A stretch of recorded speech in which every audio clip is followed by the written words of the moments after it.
if they feel that bias can cause various harms, including reducing trust and fostering discrimination.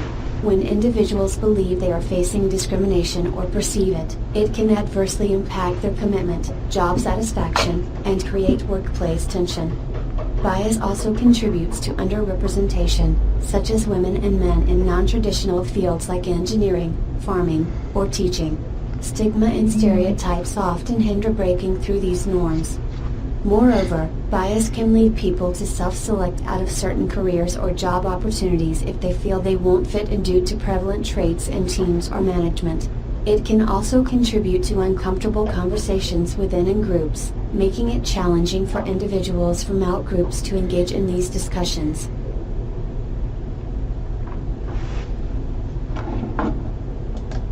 Affinity bias occurs when we feel a connection to someone because of one thing you have in common. We may feel closer to someone new because they're from our hometown, went to the same school, played the same sport, or were involved in the same club, despite not knowing them, or knowing nothing more about them.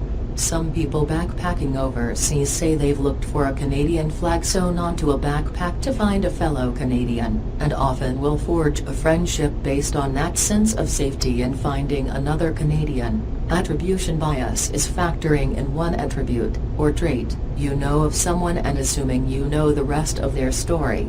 If someone else has done something well, we may consider them lucky.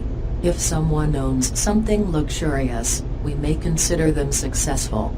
How often have you looked at the vehicle someone is driving and passed some thoughts or judgment about them or their lifestyle?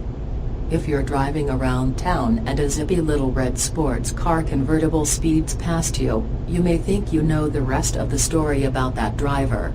Maybe you look over and see a big lifted truck with light bars and big tires. You may think you know all the details you'd need to know about that person. If you stop at the lights and see a small, older four-door car with rusted fenders, and one different colored door, you might think you know more about that driver based solely on the vehicle they're driving. Beauty bias is when we factor in someone's appearance and think we know them as a person. We look solely at someone's physical appearance and make snap decisions. We tend to think that the most handsome or pretty individual will be the most successful. Often, we think a tall person is the leader of the group, or that a young or pretty teacher is always friendly, or that a male nurse won't be as caring and gentle. Confirmation bias occurs when we make a judgment about another person, and we subconsciously look for evidence to back up our own opinions of that person. We do this because we want to believe we're right and that we've made the right assessment of a person. Conformity bias is caused by group peer pressure.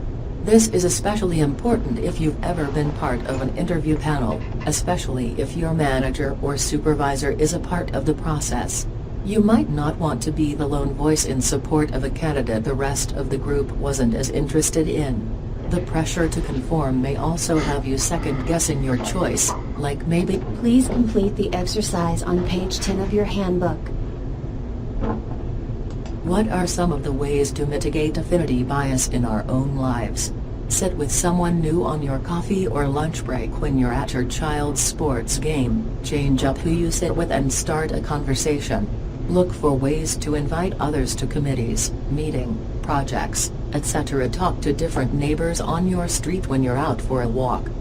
It doesn't have to be a big conversation, or that everyone you meet is going to be welcomed into your innermost circle, but starting these conversations helps to move past a single story for everyone, you and the other person.